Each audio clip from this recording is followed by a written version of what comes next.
প্রিয় শিক্ষার্থীবৃন্দ, সকলকে জানাই আমার ক্লাসে আন্তরিক ভালোবাসা ও অভিনন্দন। আজ আমি ডিসি সার্কিটের উপর প্রথম ক্লাস নিতে যাচ্ছি। আমার প্রথম লেকচারে 3টি বিষয় আমি ক্লিয়ার করব। সেটি হচ্ছে বেসিক কনসেপ্টগুলো ডিসি সার্কিটের, থাকবে সিরিজ সার্কিট এবং প্যারালাল সার্কিট, ফর্মুলা এবং ম্যাথ। আমি মাহবুব আছি আপনাদের সাথে। চলেন শুরু করি। ডিসি সার্কিটের উপর বইয়ের যে সকল কোশ্চেন খুব বেশি করে, যে সকল ম্যাথ আসে সাব অ্যাসিস্ট্যান্ট ইঞ্জিনিয়ার এবং অ্যাসিস্ট্যান্ট ইঞ্জিনিয়ার পদে, সেগুলো এখানে সামারি তুলে দেওয়া হয়েছে। বিশেষ করে দেখা গেছে যে বিগত সালে কোশ্চেন অ্যানালাইসিস করে দেখা গেছে সিরিজ প্যারালাল মিড সার্কিট থেকে অনেকগুলোই ম্যাথ আসছে, মোট 25টি। ম্যাক্সিমাম পাওয়ার ট্রান্সফর্মার থেকে বিগত সালে ম্যাথ আসছে 13টি। এগুলো সব অ্যাসিস্ট্যান্ট ইঞ্জিনিয়ার পদের জন্য। থেভেনিন থিওরাম থেকে বিগত সালে ম্যাথ আসছে 60টি। ম্যাশ অ্যানালাইসিস থেকে বিগত সালে আসছে 4টি। এছাড়াও অনেকগুলো ম্যাথ আসছে, সেগুলো এখানে বিস্তারিত দেওয়া আছে, আপনারা দেখে নেবেন। সাব অ্যাসিস্ট্যান্ট ইঞ্জিনিয়ার পদে মিক্স সার্কিট থেকে ম্যাথ আসছে মোট 34টি। থেভেনিন থিওরাম থেকে ম্যাথ আসছে 12টি। সুপারপজিশন থিওরাম থেকে ম্যাথ আসছে 5টি। ম্যাক্সিমাম পাওয়ার ট্রান্সফর্মার থিওরাম থেকে ম্যাথ আসছে 3টি। কেসিএল থেকে বিগত সালে ম্যাথ আসছে 2টি। এগুলো সব অ্যাসিস্ট্যান্ট ইঞ্জিনিয়ারের জন্য, আপনারা একটু দেখে নিন। চলেন এখন শুরু করি অহমস ল থেকে শুরু করি। তো অহমস ল কিন্তু খুবই ইম্পর্টেন্ট আমাদের ইঞ্জিনিয়ারিং ডিপার্টমেন্টের জন্য, বিশেষ করে ট্রিপলিতে এটা খুবই ইম্পর্টেন্ট বলে মনে করি। প্রতিটি স্টুডেন্টের এই ফর্মুলাটা জানা উচিত এবং জানেন আশা করি। তো চলেন দেখি কিভাবে কি এখানে এটা একটি সার্কেলের মধ্যে প্রত্যেকটি জন্য আলাদা আলাদা ফর্মুলা ক্রিয়েট করা আছে। যেমন আপনি ধরেন এখান থেকে শুরু করি। কারেন্ট আমরা জানি কি অহমস ল, খুব কমন একটা জানি, সকলেই জানি এটা, I equal to V by R. এখানে দেখেন এই ফর্মুলাটা I, কারেন্ট, এই যে ভি বাই আর, এটাকে ভি হচ্ছে ভোল্টেজ, আর হচ্ছে রেজিস্ট্যান্স। আবার বলতে পারি I equal to P by V, P হচ্ছে পাওয়ার বাই ভি হচ্ছে ভোল্টেজ। আবার বলতে পারি I equal to root over P by R. তো এটাকে আমরা কি বলতেছি, কারেন্ট বলতেছি। আবার ভোল্টেজকে যদি আমরা এখানে এই পাশ থেকে হিসাব করি, ভোল্টেজ একটু শুধু ভোল্টেজের ফর্মুলা, এতটুকু শুধু কারেন্টের ফর্মুলা, এতটুকু পাওয়ারের ফর্মুলা এবং এতটুকু রেজিস্ট্যান্সের ফর্মুলা। তো আই তো কারেন্ট বললাম, V equal to I R, voltage. V হচ্ছে কি ভোল্টেজ, বিটা হচ্ছে কি ভোল্টেজ বা volt. V equal to I R, I কি, আই হচ্ছে current into R equal to resistance. আবার এটাও বলতে পারি V equal to P by I, V equal to বলতে পারি root over P into R. এরকম similarly P equal to V I, P equal to I square R, P equal to V square by আর। আর আর হচ্ছে এখানে resistance, রেজিস্ট্যান্সের একক কি আমরা বলবো কি ওহম, রেজিস্ট্যান্সের একক ওহম। কারেন্টের একক অ্যাম্পিয়ার, আর পাওয়ারের একক কি ওয়াট, আর ভোল্টেজের একক ভোল্ট। আর যদি বলি, আর হচ্ছে resistance, R equal to V by R, আবার R equal to V square bar P, বা R equal to P by I square. তো এই প্রত্যেকটা ফর্মুলাই কিন্তু মুখস্থ রাখতে হবে, জেনে রাখতে হবে। যে কোনো ম্যাথে যে কোনো সময় এই ফর্মুলাগুলো কিন্তু চলে আসে। তো বিশেষ করে এটা I equal to V by R, আরটা হচ্ছে V equal to I R, খুবই important. P equal to I square R, খুবই ইম্পর্টেন্ট। আর আরটা হচ্ছে R equal to V by I. এই কয়েকটা কিন্তু চারটা কিন্তু মাস্ট দরকার, খুবই প্রয়োজনীয় ফর্মুলা এবং জেনে রাখতেই হবে, মনে রাখতে হবে। আচ্ছা, তাহলে এখানে একটা টেবিল দেখা যাচ্ছে, এই টেবিলটি কিন্তু খুবই ইম্পর্টেন্ট, প্রত্যেকেরই জানা উচিত। এখানে দেওয়া আছে এসআই স্ট্যান্ডার্ড প্রিফিক্স, এই প্রিফিক্সগুলো রাখতে হবে।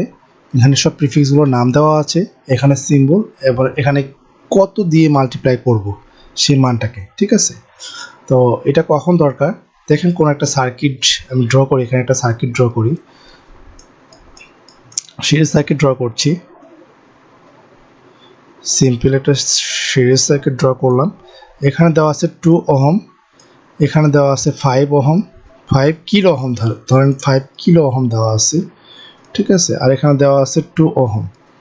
দেখেন এখানেও 2 ওহম দেওয়া আছে, এখানে 2 ওহম দেওয়া আছে, কিন্তু এখানে দেওয়া আছে কি 5 কিলো ওহম। কিলো ওহম যদি থাকে সেটাকে আমাকে ওহমে কনভার্ট করে নিতে হবে, তাছাড়া ম্যাথ সলভ করা সম্ভব নয়। তো কিলো ওহমকে যদি আমি ওহমে কনভার্ট করি, তাহলে দেখেন এখানে 5 ইন্টু 10⁻³ কেন দিলাম, যে কিলো যেহেতু বলছে, তো কিলো থাকলে 10⁻³ মানে 1000, ঠিক আছে। তাহলে এটাকে যদি আমি এটার সাথে গুণ করি তাহলে কি আসবে, 5000, 5000, এটা তো আসে। এটা কি, এটা ওহম, কিসে কনভার্ট হলো, ওহম। তাহলে আমি এখানে দিতে পারবো 2 ওহম প্লাস 5000 প্লাস 2, তাহলে টোটাল কত আসবে, তাই হলো অ্যান্সার, ঠিক আছে। এটা হচ্ছে এভাবে আমরা সলভ করতে পারবো। তাই এই প্রিফিক্সগুলো খুব ইম্পর্টেন্ট। এখানে দেখেন মনে রাখার একটা সহজ টেকনিক দেখাই দিই আমি, সেটা হচ্ছে যে ডেকা, ডেকা হচ্ছে কি 10, ডেকা কত, ডেকা 10, তো 10 মানে কি 10⁻1। আর ডিসি, ডিসি থাকলে কি 0.1 মানে 10⁻−1, সেন্টি থাকলে 10⁻²। তো এই সব টেবিলটার মধ্যে সব থেকে বেশি ইম্পর্টেন্ট যেগুলো ম্যাথের ক্ষেত্রে সব থেকে বেশি গুরুত্বপূর্ণ, সেটা হচ্ছে মিলি, মাইক্রো, ন্যানো। মিলি হচ্ছে কি 10⁻−3, মাইক্রো 10⁻−6, আর ন্যানো 10⁻9।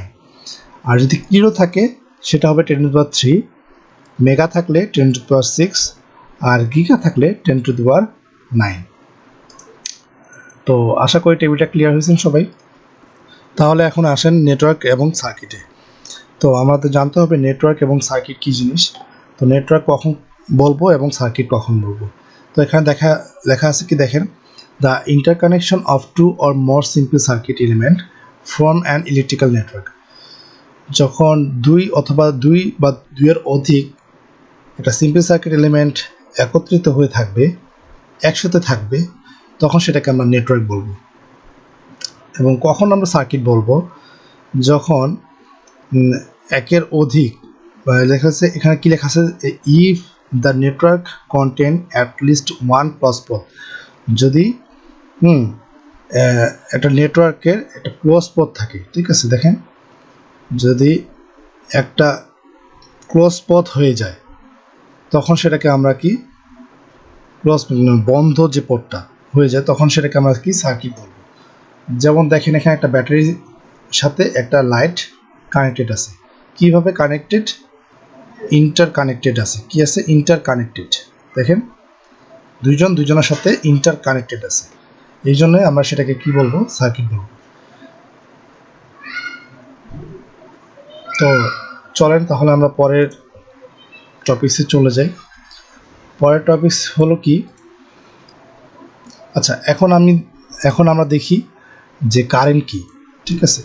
কারেন্ট, এখানে কারেন্ট, ভোল্টেজ, চার্জ, রেজিস্ট্যান্স, পাওয়ার এবং এনার্জি সবগুলো একটু একটি করে দেখাবো। তো আগে আমাদের জানতে হবে কারেন্ট কি। কারেন্ট হচ্ছে কোনো একটি পরিবাহীর মধ্য দিয়ে ইলেকট্রন প্রবাহের যে হার, ইলেকট্রন প্রবাহের হারকে আমরা কারেন্ট বলি। অন্য একটি পরিবাহের মধ্য দিয়ে ইলেকট্রন প্রবাহের হারকে কি বলে? কারেন্ট বলে। তো কারেন্টকে দুই ভাগে ভাগ করা যায়, একটি হচ্ছে ডিসি কারেন্ট বা ডাইরেক্ট কারেন্ট, এটি হচ্ছে অল্টারনেটিং কারেন্ট বা এসি কারেন্ট। তো ডাইরেক্ট কারেন্ট কি? দেখেন, সময়ের সাথে যে কারেন্টের মানের কোনো পরিবর্তন হয় না তাকে ডাইরেক্ট কারেন্ট বলে। সময়ের সাথে যে কারেন্টের মানের কোনো পরিবর্তন হয় না তাকে ডিরেক্ট কারেন্ট বলে। যেমন এখানে একটা গ্রাফ দেখা যাচ্ছে যে এইটা হচ্ছে কি টাইম, সময় সময়, আর এটা হচ্ছে কি কারেন্ট, এটা হচ্ছে কি কারেন্ট, এটা হচ্ছে কারেন্ট। এখন দেখেন, এই যে এখান থেকে যে লাইনটা চলে গেছে এটা কিন্তু সময়ের সাথে সাথে কিন্তু কোনো পরিবর্তন হয় নাই। দেখেন এটা প্রত্যেকটা সময়, দেখেন এটা প্রত্যেকটা কিন্তু এখানে প্রত্যেকটা ভাগ করলে কিন্তু একটা সময় পাবো, প্রত্যেকটা অন্তর অন্তর সময় পাবো। এখানে সময় যদি ধরি তাহলে এখানে 0 সেকেন্ড, 1 সেকেন্ড, 2 সেকেন্ড, 3 সেকেন্ড, হ্যাঁ 4, এভাবে প্রত্যেকটা সেকেন্ডে দেখেন সে কিন্তু একই সরল রেখাতে যাচ্ছে। এই জন্য আমরা এটাকে বলবো হচ্ছে কি ডিরেক্ট কারেন্ট বা ডিসি কারেন্ট। এখন যদি বলি অল্টারনেটিং কারেন্ট, অল্টারনেটিং কারেন্ট কি? যে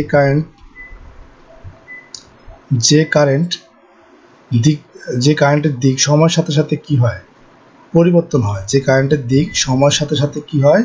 পরিবর্তন হয়, তাকে আমরা বলবো হচ্ছে অল্টারনেটিং কারেন্ট।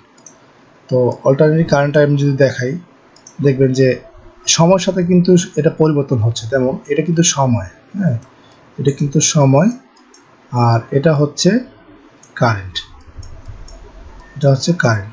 তো এই কারেন্টটা কি? গ্রাফ যদি আগায় দেখেন প্রত্যেকটা সেকেন্ডে, এটা যদি 0 সেকেন্ড ধরি তাহলে এটা হচ্ছে 1, এটা 2, এই যে 3, আবার এই যে 4 নাম্বার সেকেন্ডে যে সে কিন্তু 0 হলো। কীভাবে দেখেন, এখান থেকে যদি শুরু করি, আমি এখান থেকে যদি শুরু করি গ্রাফটা, তাহলে এখান থেকে যে এই যে 1 সেকেন্ডে, ধরেন আমার এটা 1 সেকেন্ডে সে কি সর্বোচ্চ চূড়ায় উঠেছে, সর্বোচ্চ চূড়া থেকে একটু কম। কত কত হতে পারে এটা? ধরেন এখানে কি 1 অ্যাম্পিয়ার, 1 অ্যাম্পিয়ার কারেন্টে সে 1 সেকেন্ড পরতে সে 1 অ্যাম্পিয়ার কারেন্ট পেয়েছে। এরপর হচ্ছে ধরেন 2 সেকেন্ড, এটা হচ্ছে 2 সেকেন্ডে সে কত অ্যাম্পিয়ার কারেন্ট পাইলো? 2 অ্যাম্পিয়ার, ধরেন 2 অ্যাম্পিয়ার। এরকম আবার যখন এখন আস্তে আস্তে সর্বোচ্চ যাওয়ার পর সে আবার কি হলো? সর্বনিম্ন আসলো, কোথায় আসলো? 1 অ্যাম্পিয়ারে। 1 অ্যাম্পিয়ারে কি কত সেকেন্ডে আসলো? 3 সেকেন্ডে আসছে। আর 3 সেকেন্ডে সে কি 1 অ্যাম্পিয়ারে আসলো। আবার সে 3 থেকে যখন 4 নাম্বার সেকেন্ডে আসলো, 4 নাম্বার সেকেন্ডে যখন সে আসলো তখন সেটা কিন্তু হয়ে গেল 0। আবার সে সর্বোচ্চ থেকে আবার সর্বোচ্চ চূড়ায় ওঠার পর আবার সে সর্বনিম্ন চূড়ায় যে আবার 0 আসলো, আবার সে সর্বোচ্চ চূড়ায় যে আবার 0 আসছে। তো কি কারেন্টের মান কি? যে কারেন্টের দিক সময়ের সাথে সাথে কি পরিবর্তন হয়েছে, কি হয়েছে? সময়ের সাথে সাথে পরিবর্তন হয়েছে। এই জন্য সেটাকে আমরা কি বলবো? Alternating current. এই জন্য আমরা এটাকে বলবো কি অল্টারনেটিং কারেন্ট। চলেন তাহলে পরের টপিক্সে যাই। পরের টপিক্স হচ্ছে ভোল্টেজ। তো ভোল্টেজ কি? কোনো পরিবাহের অভ্যন্তরে থাকা ইলেকট্রন সমূহকে স্থানচ্যুত করতে যে বল বা চাপের প্রয়োজন হয় তাকে বিদ্যুৎ চালক বল বা ভোল্টেজ বলে। বিদ্যুৎ চালক বল বা ভোল্টেজ বলে। তো ভোল্টেজ বুঝলাম। তো এই যে পরিবাহী, ধরেন ভোল্টেজটা একটু বুঝাই দিই। এই যে পরিবাহের মধ্যে কি সব ইলেকট্রন, ধরেন এগুলো ইলেকট্রন, পরিবাহের মধ্যে ইলেকট্রন কি হচ্ছে? প্রবাহিত হচ্ছে। ইলেকট্রনগুলো দিক পরিবর্তন করতেছে, সে প্রবাহিত হচ্ছে। এই একটা পরিবাহীর মধ্য দিয়ে ইলেকট্রন কি হচ্ছে? প্রবাহিত হচ্ছে। তো প্রবাহিত হওয়ার জন্য কি এটা ফ্লো প্রয়োজন না? এটা চাপ প্রয়োজন না? তো চাপ না থাকলে কি প্রবাহিত হবে? হবে না। তো এই যে চাপটা কই থেকে আসলো? এই যে চাপ, এই যে চাপ দেওয়া হচ্ছে, চাপটা যাচ্ছে, চাপ না দিলে তো সে, প্রেশার না দিলে তো সে ইলেকট্রনগুলো প্রবাহিত হবে না পরিবাহের মধ্যে দিয়ে। এই যেই চাপ বা প্রেশার, সেটাকে আমরা বলবো হচ্ছে ভোল্টেজ। এটাকে আমরা আরেক ভাষায় পোটেনশিয়াল ডিফারেন্সও বলে থাকি, এটাকে আরেকবার পোটেনশিয়াল ডিফারেন্স এটাকে বলে থাকি। তো আশা করি বুঝতে পারছেন। এরপর চলেন চার্জ। চার্জ কি? এখানে দেখেন লেখা আছে charge is an electrical property of the atom. ঠিক আছে, particles of which matter consist measure in column. তো এখানে লেখা আছে কি, পদার্থ সৃষ্টিকারী এমন মৌলিক কণা সমূহের বৈশিষ্ট্য যে ধর্মকে আধান বা চার্জ বলে। ঠিক আছে, এটা হচ্ছে চার্জ। এখন দেখবো আমরা রেজিস্ট্যান্স। রেজিস্ট্যান্স কি? ইলেকট্রন বা বিদ্যুৎ প্রবাহের পথে সৃষ্ট হওয়া বাধা কি? ঠিক আছে, ইলেকট্রন বা বিদ্যুৎ প্রবাহের পথে সৃষ্ট হওয়া বাধাকেই রেজিস্ট্যান্স বলে। তো রেজিস্ট্যান্সের উদাহরণ কিভাবে আমি দিব দেখেন, এই দেখেন এখানে কিন্তু একটা ছবি আমি আপনাদের জন্য বোঝার সুবিধার্থে রেখেছি, ছবিটার দিকে খেয়াল করেন। এই যে এখানে ওহম, এখানে ওহম কি করছে, অ্যাম্পিয়ারকে বাধা প্রদান করছে। আপনি ধরে রাখেন এটা হচ্ছে একটি পরিবাহী, এটা পুরোটা একটি পরিবাহী। এই পরিবাহীর মধ্যে কি হচ্ছে, ইলেকট্রন প্রবাহিত হচ্ছে। আমরা জানি ইলেকট্রন প্রবাহিত, কোনো পরিবাহের মধ্যে ইলেকট্রন প্রবাহিত হওয়ার হারকে কি বলা হচ্ছে, কারেন্ট বলে। ইলেকট্রন প্রবাহিত হওয়ার হারকে কি বলে, কারেন্ট বলে। কারেন্টের একক কি? কারেন্টের একক হচ্ছে অ্যাম্পিয়ার। তো এ ধরেন এই যে অ্যাম্পিয়ার, যেটা হচ্ছে কারেন্ট, এটা হচ্ছে কারেন্ট অ্যাম্পিয়ার। ঠিক আছে, তো ভোল্টেজ কি করতেছে, ভোল্টেজের কাজ করতেছে। তো এটাকে ফ্লো করার জন্য, এই পরিবাহীর মধ্য দিয়ে কারেন্টকে ফ্লো করার জন্য পিছন দিক থেকে প্রেশার দিচ্ছে, যাতে এই পরিবাহীর মধ্য দিয়ে ইলেকট্রনগুলো কি হতে পারে, প্রবাহিত হতে পারে বা কারেন্ট প্রবাহিত হতে পারে। আর ওহমের কাজ কি? ওহমের কাজ হচ্ছে এই ইলেকট্রনগুলোকে, এই কারেন্টগুলোকে বাধা প্রদান করা, কারেন্টগুলোকে কি করা, বাধা প্রদান করা। কেন? এটা হচ্ছে রেজিস্ট্যান্সের একটি ধর্ম। কিসের ধর্ম? এটা হলো দেখেন, যদি একটি পরিবাহী, যদি কোনো পরিবাহীর মধ্যে দিয়ে ইলেকট্রন প্রবাহিত হয়, তো পরিবাহীর মধ্যকার বিভিন্ন ব্যাপার স্যাপার থাকে। পরিবাহী বিভিন্ন রকম পরিবাহী হতে পারে, সেটা সুপরিবাহী হতে পারে, অর্ধপরিবাহী হতে পারে, কুপরিবাহী হতে পারে। ধরেন অর্ধপরিবাহী তো সুপরিবাহীর মতো হবে না। যেখানে সুপরিবাহীতে ধরেন 100% ইলেকট্রন প্রবাহিত হবে, যদিও হয় না, ধরে নিলাম 100% ইলেকট্রন প্রবাহিত হয় সুপরিবাহীর মধ্য দিয়ে, কিন্তু অর্ধপরিবাহীর মধ্য দিয়ে তো ইলেকট্রন 100% প্রবাহিত হবে না। কত পার্সেন্ট হবে? 50%। ধরেন 50% ইলেকট্রন প্রবাহিত হবে অর্ধপরিবাহীর মধ্য দিয়ে, কিন্তু কুপরিবাহীর মধ্য দিয়ে কি ইলেকট্রন প্রবাহিত হবে? কখনোই না। কতটুকু হবে? 0%। ঠিক আছে, এগুলো আমি আস্তে আস্তে দেখাবো ইনশাল্লাহ। তো এই পরিবাহী তো বিভিন্ন রকম ম্যাটেরিয়ালস দিয়ে তৈরি হয়, তো সেক্ষেত্রে এখানে রেজিস্ট্যান্স বা বাধা থাকবেই।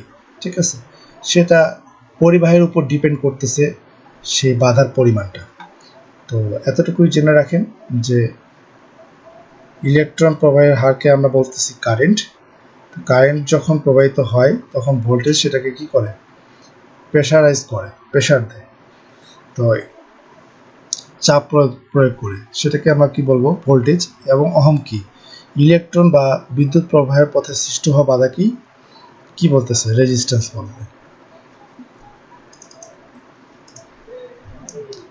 এখন দেখি আমরা পাওয়ার কি। একটি সার্কিটের মধ্যে যে হারে ইলেকট্রন প্রবাহিত হয়ে কাজ সম্পূর্ণ করে তাকে ইলেকট্রিক পাওয়ার বলে। যে হারে ইলেকট্রন প্রবাহিত হওয়ার যে হারে কাজ সম্পূর্ণ করে তাকে ইলেকট্রিক পাওয়ার বলে। এখন পাওয়ারের কিন্তু একটা ফর্মুলা আমরা জানি, কি formula? P equal to V I. P equal to V I মানে ভোল্টেজ এবং কারেন্টের গুণফলকে আমরা কি বলবো? পাওয়ার। যেমন সার্কিটে ভোল্টেজ এবং অ্যাম্পিয়ার বা কারেন্ট এর গুণফলকে আমরা পাওয়ার হিসেবে বলতে পারি। তো পাওয়ারের একক হচ্ছে ওয়াট বা কিলো ওয়াট, অর্থাৎ পি ইকুয়াল টু ভিআই। ঠিক আছে?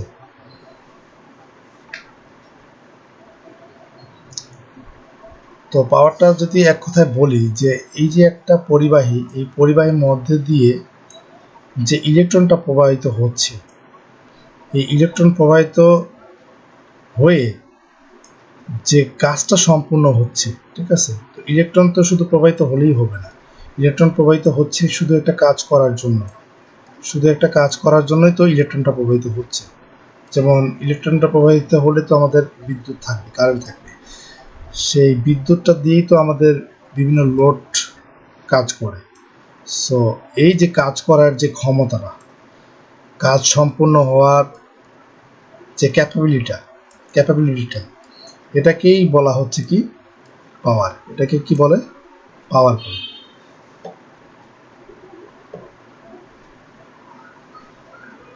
আশা করি বুঝতে পারছেন। চলেন আমার নেক্সট টপিক্সে যাই। এনার্জি কি? এনার্জি দেখেন, energy is the capacity to work, মানে কাজ করার যে ক্ষমতাটা, কাজ করার যে ক্ষমতা। Energy is the capacity to do work. Energy is the capacity to do work, মানে কাজ করার যে ক্ষমতাটা, তাকে আমরা এনার্জি বলবো। এটাকে আমরা জুল বলে থাকি এর একক। এনার্জির একক কি? জুল। তাহলে আশা করি বুঝতে পারছেন। আজকে আমাদের দ্বিতীয় টপিক হচ্ছে সিরিজ সার্কিট। সিরিজ সার্কিট কি সেটা আমরা এখন জানব। তো যে সার্কিটের কারেন্ট প্রবাহের জন্য একটি মাত্র পথ থাকে সেটাকে আমরা সিরিজ সার্কিট বলবো। যে সার্কিটে কারেন্ট প্রবাহের জন্য একটি মাত্র পথ থাকবে সেটাকে আমরা সিরিজ সার্কিট বলবো। যেমন এই দেখেন, এটি কিন্তু একটি সোর্স। কি সোর্স? এটি একটি আমাদের ভোল্টেজ সোর্স। এই সোর্স দিয়ে যদি কারেন্ট প্রবাহিত হয়, এই সোর্স দিয়ে যদি কারেন্ট প্রবাহিত হয়, তাহলে দেখবেন যে এখানে তিনটি রেজিস্ট্যান্স লাগানো আছে, R1, R2, R3। এই রেজিস্ট্যান্স বা প্যারামিটারগুলো কি কিসে কানেক্টেড? সিরিজে কানেক্টেড। কিভাবে বুঝলাম আমরা সিরিজ? দেখেন, এটা হচ্ছে সোর্সের পজিটিভ এবং এটা সোর্সের নেগেটিভ অংশ। এই অংশটা সোর্সের পজিটিভ আর এই অংশটা সোর্সের নেগেটিভ।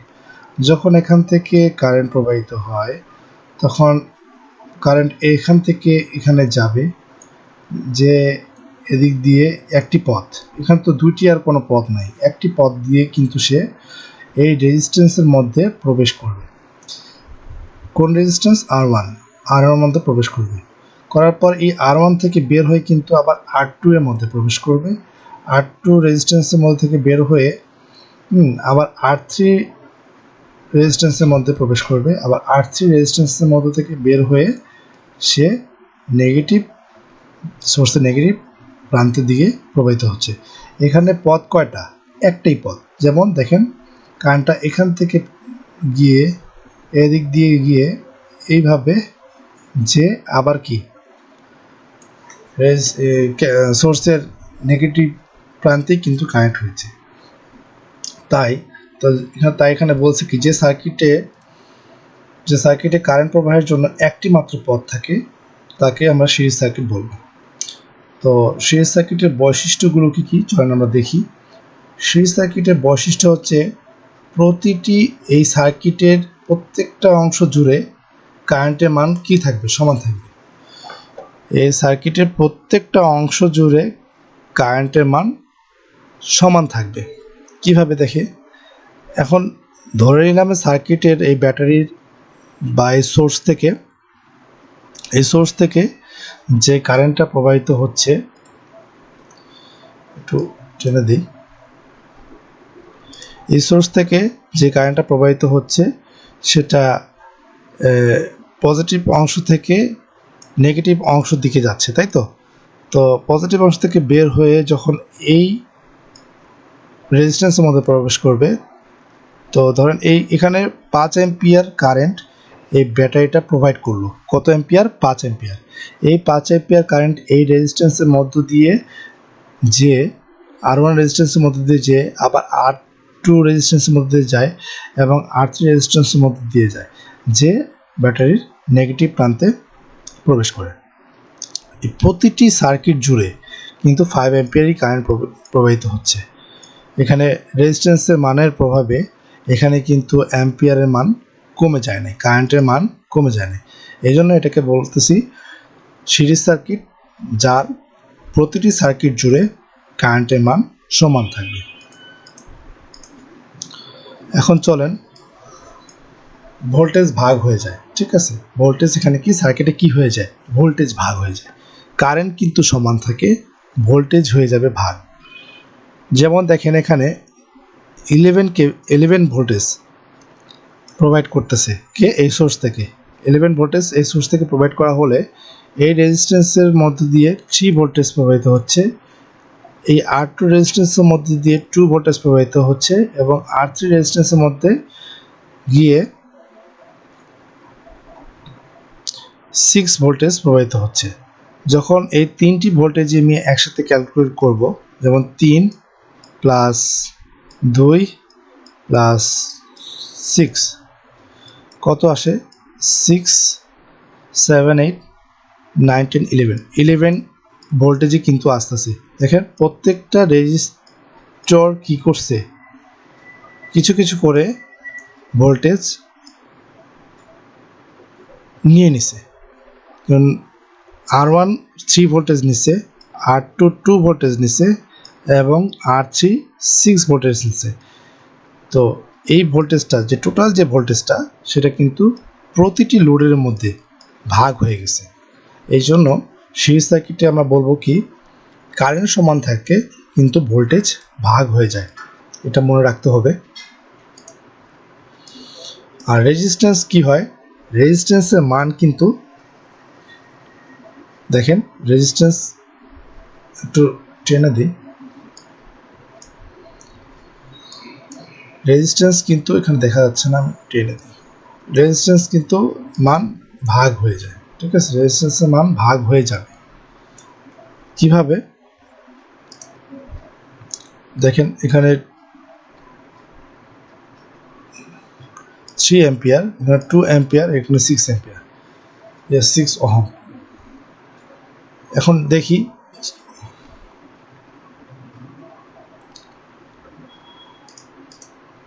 আচ্ছা, এখন রেজিস্ট্যান্সের সময় কি ঘটছে সেটা একটু দেখি। রেজিস্ট্যান্সের সময় দেখা যাচ্ছে এখানে রেজিস্ট্যান্সগুলো কিন্তু যোগ হয়ে যাচ্ছে। হ্যাঁ, রেজিস্ট্যান্সগুলো কিন্তু যোগ হচ্ছে, যেমন 3 ওহম, 2 ওহম এবং 6 ওহম। রেজিস্ট্যান্সগুলো এখানে একটু লেখায় মিস্টেক হয়ে গেছে। হ্যাঁ, এখানে যোগ হয়ে যাবে, রেজিস্ট্যান্সগুলো কি হয়ে যাবে? যোগ হয়ে যাবে। যেমন R1 R2 R3, R1 এর ক্ষেত্রে 3 ওহম, 2 ওহম এবং 6 ওহম। কীভাবে? আর টোটাল, আরটিকে বলবো আমরা আর টোটাল। হ্যাঁ, আর টোটাল মানে সার্কিটের মধ্যকার মোট রেজিস্ট্যান্স। আর মান কত? 3 ওহম প্লাস R2 এর মান হচ্ছে 2 ওহম প্লাস R3 মান হচ্ছে 6 ওহম। কত হচ্ছে? 11 ওহম। মোট 11 ওহম কিন্তু এই সার্কিটের মধ্যকার রেজিস্ট্যান্স। তাই সিরিজ সার্কিটের ক্ষেত্রে রেজিস্ট্যান্স যোগ হয়ে যাবে। আচ্ছা, এখন আমরা আসি প্যারালাল সার্কিটের ক্ষেত্রে কি হচ্ছে সেটা দেখি। তো প্যারালাল সার্কিট কি? যে সার্কিটে কারেন্ট প্রবাহের দুই বা ততোধিক পথ থাকে। হ্যাঁ, যে সার্কিটে কারেন্ট প্রবাহের 2 বা ততোধিক পথ থাকে তাকে প্যারালাল সার্কিট বলে। যেমন কারেন্ট প্রবাহের এখানে যদি কারেন্ট প্রবাহিত হয়, তাহলে এই কারেন্ট প্রবাহের কিন্তু একাধিক পথ থাকবে। যেমন এখানে আরটি টোটাল কারেন্ট যদি প্রবাহিত হয়, তাহলে এখানে এই পর্যন্ত থাকবে আইটি টোটাল কারেন্ট, ঠিক আছে? এখান থেকে কি হবে? এখানে কিন্তু কারেন্টগুলো কি হয়ে যাবে? ভাগ হয়ে যাবে। কিভাবে? এখানে I1 ধরেন, এখানে I1 কারেন্ট ভাগ হয়ে যাবে, এখানে I2 কারেন্ট ভাগ হয়ে যাবে এবং এখানে I3 কারেন্টগুলো ভাগ হয়ে গেল। এই জায়গাতে এসে তারা কিন্তু আবার তিনজনই একসাথে হবে, এই তিনটা কারেন্টে কিন্তু একত্রিত হবে। একত্রিত হলে কি হবে? I1 plus I2 plus I3, তিনটি কারেন্টে কিন্তু একসাথে হলো। একসাথে হলে কিন্তু এটাকে কি বলতেছে? I1। এখানে যেটা আগে একটা কথা মনে রাখবেন, যে সোর্স থেকে যে কারেন্টটা বের হবে সেই কারেন্টটি প্যারালাল সার্কিটের মধ্যে যে ভাগ হওয়ার পর আবার যখন সোর্সে ফেরত আসবে তখন টোটাল সেই পুরো কারেন্টটি জুড়ে যোগ হওয়ার পর কিন্তু সেই সোর্সে ফিরে আসবে। ঠিক আছে? মনে রাখলেন কি, যে কারেন্টটি সোর্স থেকে বের হবে সেই কারেন্টটি প্যারালাল সার্কিটের মধ্যে দিয়ে ভাগ হওয়ার পর সেটি যখন আবার সোর্সের মধ্যে ফেরত আসবে তখন সেই টোটাল কারেন্টটাই ফেরত আসবে। এখানে কারেন্টে কোনো লস হবে না। ঠিক আছে? কারেন্টে কোনো লস হবে না। তাই এটাকে আমরা বলতে পারবো I1 I2 I3, এটাকে আমরা বলতে পারবো IT, মানে টোটাল কারেন্ট। ঠিক আছে? আশা করি বুঝতে পারছেন। তো প্যারালাল সার্কিটের বৈশিষ্ট্যগুলো একটু দেখে নেই। প্যারালাল সার্কিটে ভোল্টেজ সমান থাকে। কোথায় সমান থাকে? ভোল্টেজ সমান থাকে। তো ভোল্টেজ কোথায় সমান? যদি ভোল্টেজ এখানে একটু অংশে, যেমন I1 অংশে যদি ভোল্টেজ 2 ভোল্ট হয়, তাহলে I3-তে এই R2 রেজিস্ট্যান্সেও কিন্তু 2 ভোল্ট থাকবে, R3 রেজিস্ট্যান্সেও কিন্তু 2 ভোল্টই থাকবে। তো এই প্রতিটি শাখা জুড়েই কিন্তু 2 ভোল্টেজই থাকবে।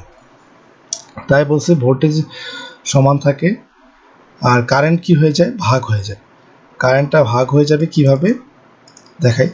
এখানে যদি IT কারেন্ট প্রবাহিত হয় তাহলে এই IT কারেন্ট এখানে যে ভাগ হয়ে যাবে, এখানে যে ভাগ হবে, এখানে যে ভাগ হয়ে যাবে। তো কিভাবে ভাগ হবে দেখেন, যেটা বললাম, এখানে I1 কারেন্ট যাবে, যদি R1 রেজিস্ট্যান্সের মধ্যে দিয়ে এই শাখার মধ্যে দিয়ে কি যাবে?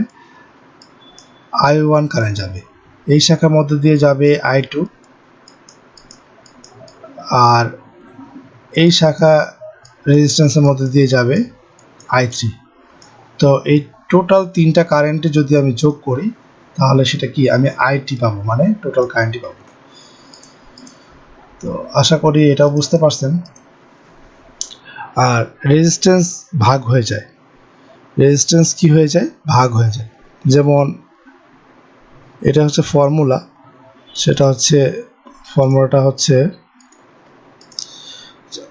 IRT। হ্যাঁ, এই যে যদি আমি এটাকে এইভাবে না লিখে আরেকভাবে লেখা যায়, সেটা হলো এই যে এটা RT ইকুয়াল টু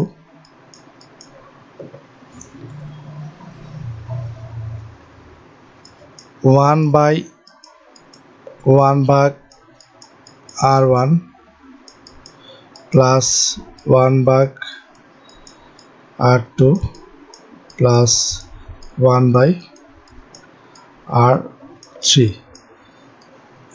যদি আমি RT বের করতে চাই তাহলে আমার এই ফর্মুলাটা কি মনে রাখতে হবে? 1/1/R1 plus 1/R2 plus 1/R3, এটা হচ্ছে ফর্মুলা। তো ফর্মুলাগুলো মনে রাখলে ম্যাথ করার ক্ষেত্রে সুবিধা হয়। ফর্মুলাগুলো খাতায় নোট করে সেগুলো মনে রাখার চেষ্টা করবেন। আমি আগামী ভিডিওতে ম্যাথ দেখাবো, যখন সিরিজ প্যারালেল ম্যাথগুলো আমি দেখাবো তখন ইনশাল্লাহ ফর্মুলাগুলো সেখানে অ্যাপ্লাই করব। যখন ম্যাথের ফর্মুলাগুলো অ্যাপ্লাই করব সেখানে আপনারা বিষয়গুলো আরও বেশি ক্লিয়ার হয়ে যাবেন। তো আজকে এ পর্যন্তই, দেখা হচ্ছে নেক্সট ভিডিওতে। সে পর্যন্ত সকলে ভালো থাকবেন, আমার জন্য দোয়া করবেন, আমাকে সাপোর্ট করবেন। আল্লাহ হাফিজ।